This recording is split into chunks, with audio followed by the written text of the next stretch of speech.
Lisa Curly Mallis here. One of the best things that you can do when it comes to maximizing your time is to actually track it for a week. Dig in 15, 30-minute blocks and really track what you're doing. Every time I do this, I am frustrated because I always find something I wish I didn't know. Like that's the thing about personal and professional development. You can no longer keep your head in the sand once you find out something new, whether it's about leadership or your time or marketing or whatever it is. As soon as you open that Pandora's box, you're stuck with what you find.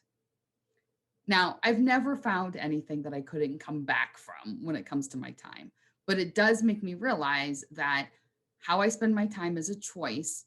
And when things aren't working the way that I would love them to be working, that's on me. That's my fault.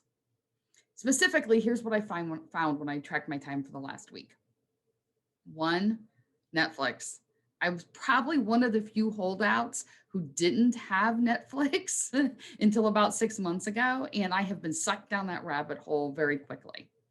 The second thing I found is that even though I use an online calendar system, I'm spending a lot of time still hand scheduling appointments. Thirdly, boundaries. I've started to really relax them the last couple months. I didn't realize how much until I started to track my time. And then finally, the last thing I found is though I am really good at delegating, I still have a long way to go. I'm answering a lot of questions from the people that I'm on committees with and from my staff, which means I didn't delegate as well as I thought that I had. Now I have these 4 pieces of awareness. I would not probably have had them, or at least not been this clear around them, if I hadn't tracked my time for a week. And now I get the opportunity to decide, what am I going to do with this? I'm going to try to put my head back in the sand and ignore it and forget I don't have the knowledge, which really isn't going to work. Or am I going to make it a point to fix it somehow, some way? So I'll let you in a secret. I'm actually going to start with my boundaries. I relax them a lot.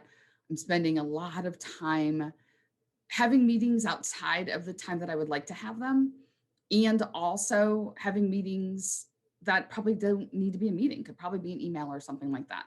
And what that's done is it has really taken out the white space that I have in my calendar that I deliberately put in there so that I can work on new projects, which those projects are the best way that I can serve my clients and myself and my business. So it just makes sense that I would refocus there. So that's where I'm starting, though all 4 of those areas definitely are going to be addressed over the next month or so. I urge you, I dare you to go and track your time for a week.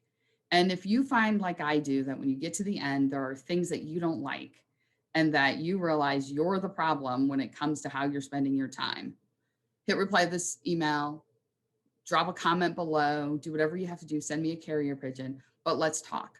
It's one thing to have the awareness, it's another to take that next step to figure out what to do about it. I created the Time Rescue Analysis Program, and it is specifically for people who actually really care about how they spend their time in their personal development and their self-development. And they are ready to accept that, yeah, they can be the problem. I know I am. This program, love it. And it meets once a quarter. So it gives you plenty of time to dig in, find the challenge, and then work to overcome it. Plus, there's support and there's all sorts of other things that come with the program. I'm not going to get into extreme detail with you here, but what I will say, if you want to know more, let me know and we can talk.